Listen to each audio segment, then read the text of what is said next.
Salve, salve família, aqui quem fala é o Lutz do canal Cortes Podcast e no meu primeiro mês monetizado eu já fiz $3.000 só seguindo o que esse cara fala no curso dele. Então se você quer ganhar dinheiro com internet e YouTube sem nem precisar aparecer, confere o primeiro link na descrição.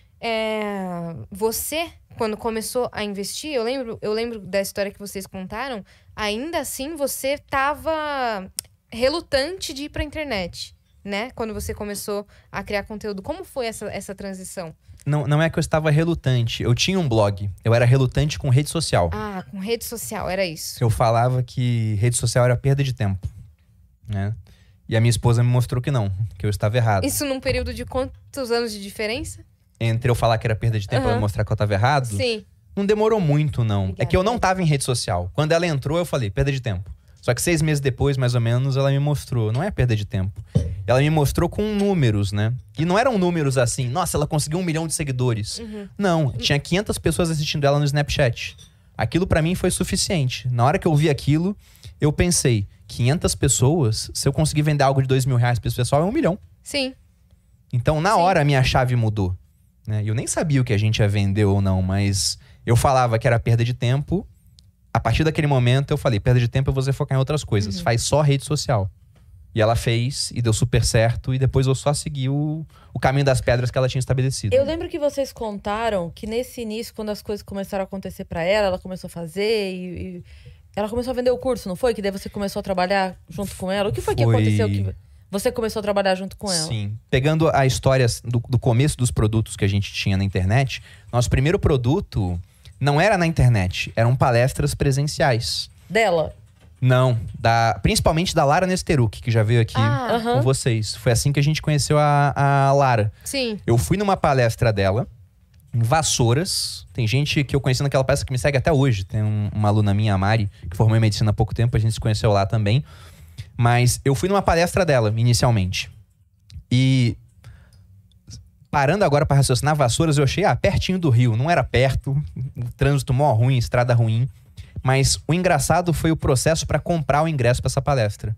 Era uma pessoa que produzia a palestra, contratava o palestrante, no caso foi ela, e vendia os ingressos. Eu queria comprar. Não tinha um site para comprar. Isso era 2016. Eu tive que mandar um e-mail falando, quero comprar. A pessoa respondia e falava, tá aqui a conta. Aí eu depositava e mandava o comprovante. Não tinha uma plataforma. Aí a pessoa... Não tinha. A pessoa respondia e falava, tudo bem, agora o ingresso é teu. Sim. Só que nisso teve fim de semana no meio, não dava pra depositar, não tinha Pix. Então demorou uns 3 dias o processo todo. E eu não sou um cara especialista em programação, nada disso. Meu apelido do time tech do Grupo Primo é Sêneca. Minha habilidade informática remete ao século I depois de Cristo. Só que eu sabia criar uma página de venda. Era simples fazer isso em algumas plataformas, né? No caso, a gente usava e ainda usa até hoje o Hotmart. Você tinha blog? Pois é. Aí eu falei, nossa, é tão fácil Quem aprendeu a automatizar. programar ali o blog... Pois é, né? E não era nem programação, era algumas caixinhas que você arrastava, né? Era muito fácil. E aí eu fui na palestra, achei a palestra dela muito boa. Assim. Eu contratei ela pra dar palestra. Então eu falei, vou vender os ingressos. E botei pra vender em uma página automatizada. Vendeu tudo em, sei lá, 1 hora. E aí ficou muito mais fácil de vender. A gente fechou várias palestras com ela. Então o primeiro produto online era palestra. Da Lara. Só que acabou virando, não só dela, contratamos outros, mas principalmente dela. Só que o que aconteceu é que as palestras foram dando certo. E não é complexo fazer uma palestra. Então o pessoal começou a contratar outros palestrantes sobre o mesmo assunto. E por mais que você goste muito de um palestrante, você vai em uma palestra, vai em 2, você não vai em 3, 4, 5 palestras. Do mesmo tema. Só que os palestrantes, como tinham muita gente querendo contratar, começaram a cobrar mais caro. Então nós tivemos o que eu batizei de bolha low carb na época.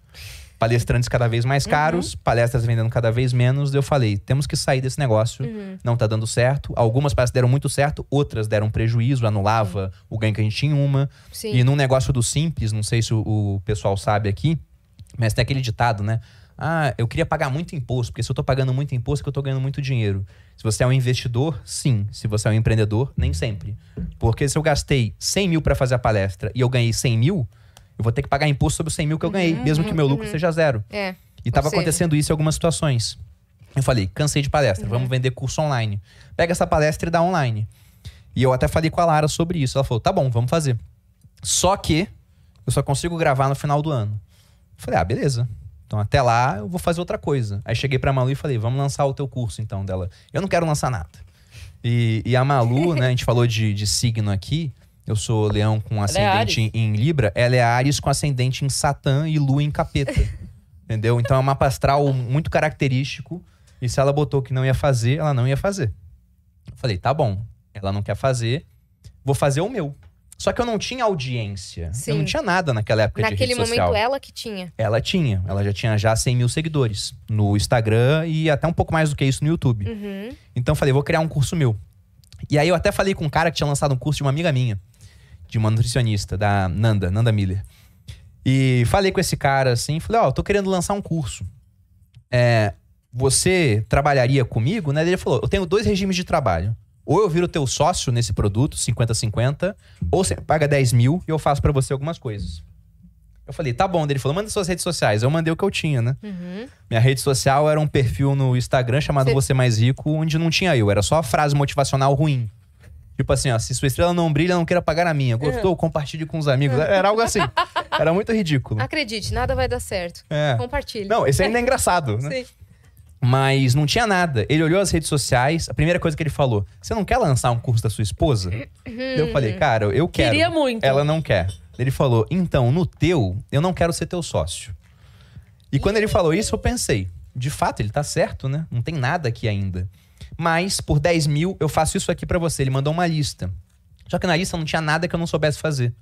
Eu falei, acabei de descobrir que eu tenho tudo que eu preciso pra lançar o meu curso online sozinho. Uhum. E foi isso que eu fiz. Eu marquei uma data, eu fiz stories durante 30 dias. Aí eu tive uma ajuda muito grande da minha esposa, porque eu já aparecia como, entre aspas, papagaio de pirata, né, nos stories dela. E o pessoal me via de vez em quando, e ela falou, agora o Bruno faz conteúdo sobre finanças, ele saiu do exército. Vai lá assistir. Ela começou a te divulgar. Aí do dia pra noite eu tinha 500 pessoas me assistindo.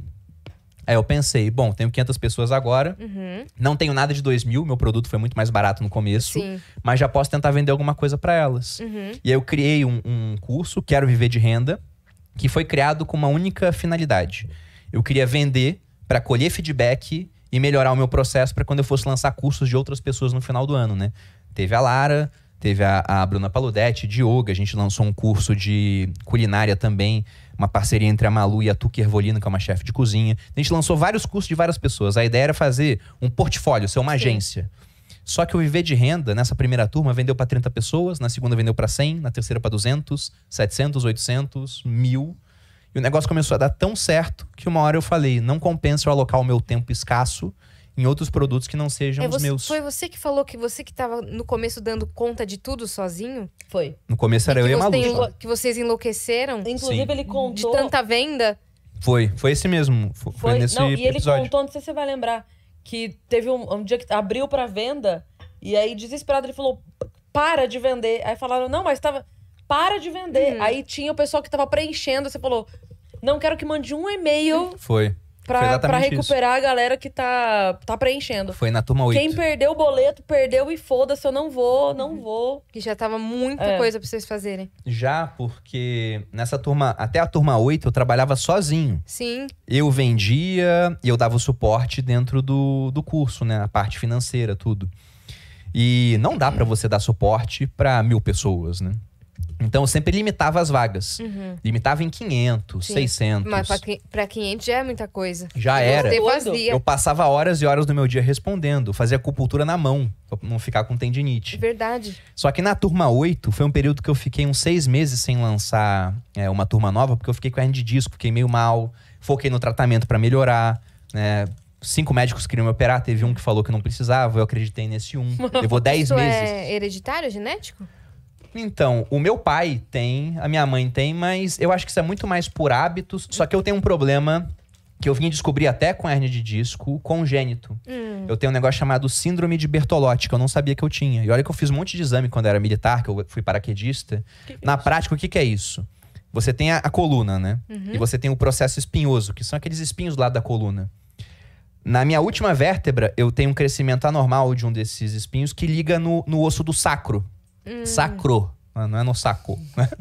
Liga. E aí o que acontece é que a coluna, ela tem uma certa mobilidade. Sim. Só que essa minha última vértebra não move, aí tem o disco e a de cima move. E por conta disso, ao longo da vida, eu fiz judô, tinha muita rotação, eu fazia yoga, tinha muita rotação. No Então imagina exército. um moedor de pimenta. Você fica moendo a pimenta. E aqui você tem o disco. Então uma hora saiu, né, o conteúdo do disco. E esse conteúdo saiu, pressionou o nervo e ocasionou hernia de disco. Eu tive cachumba também, que é uma doença que é desmineralizante. Então, foi uma conjunção de fatores que me levou a ter esse problema. E foi grave na época. Eu fiquei 2 meses de cadeira de rodas, a Malu me levando pra cima e pra baixo. Então, por conta de tudo isso, eu não lancei turmas naquele período. Não precisava. O médico falou, você precisa melhorar, foca nisso. Eu foquei naquilo e melhorei. Mas, como eu fiquei um tempo sem lançar, tinha uma demanda reprimida. E eu crescendo em rede social. E o preço era o mesmo da turma antiga. Então, quando eu abri pra vender, a Malu até falou, vai acabar rápido. Na última turma tinha acabado em 1 hora, mas fazia muito tempo que eu não abria. Ela falou, vai acabar rápido. Eu falei, amor, não vai acabar rápido. Eu tinha na minha cabeça que eu ia vender pouco, porque o Thiago Nigro já tinha vendido 1 semana antes, a Natália Arcuri tinha vendido 2 semanas antes, o Serbasi tinha vendido 3 semanas antes. Eu era o último cara a vender. Eu falei, os caras já raparam o tacho já. Tem ninguém com dinheiro. Vai ser tranquilo, né? Ela falou, fica de olho. Aí quando eu abri as inscrições às 5 da manhã, ela começou 5 e 1. Vendeu quanto? Eu falei, meu Deus, mulher, calma. Né? Deixa eu acabar de fazer os stories aqui falando que abriu. Ela sabia o que ela tava Ela falando. sabia. Né? Sempre que eu duvido da Malu, eu me dou mal. No final. Mas era umas 5 e 2, eu fui olhar e já tinha vendido o número de vagas que eu queria vender. Eu queria vender 700 vagas. 5 e 2 da manhã. Eu falei pra ela, já vendeu tudo. Ela falou, então fecha. Eu falei, tá bom, vou fechar. Eu fechei. Só que quando você fecha, foi o que você falou, Cris. O pessoal que tá preenchendo a inscrição pode acabar de preencher. Sim. Quem tá com o checkout aberto tem até 15 minutos pra isso. Aí o pessoal acabou de preencher. Quando eu fui ver no final, eu tinha vendido 1.400 inscrições, mesmo fechando o dobro. com mais ou menos 3 minutos. Na época, isso deu uns 2 milhões e pouco. E me rendeu uma alcunha perigosa. Né? Eu fiquei conhecido como o homem dos 2 minutos, dos 3 minutos. Isso fora de contexto pro meu brand é terrível. É terrível, né? Aí tem que explicar, Não é um bom marketing slogan. digital. Né? É marketing digital, foi o lançamento. Finanças, Entendeu? cursos. Exatamente. Exatamente. Mas foi isso, foi muito doido. E aí depois disso, o mercado me obrigou a contratar pessoas pra trabalhar comigo. E hoje eu tenho uma equipe que me ajuda nisso. Sim. Maravilhosa, né? A gente consegue vender mais inscrições por conta disso, inclusive.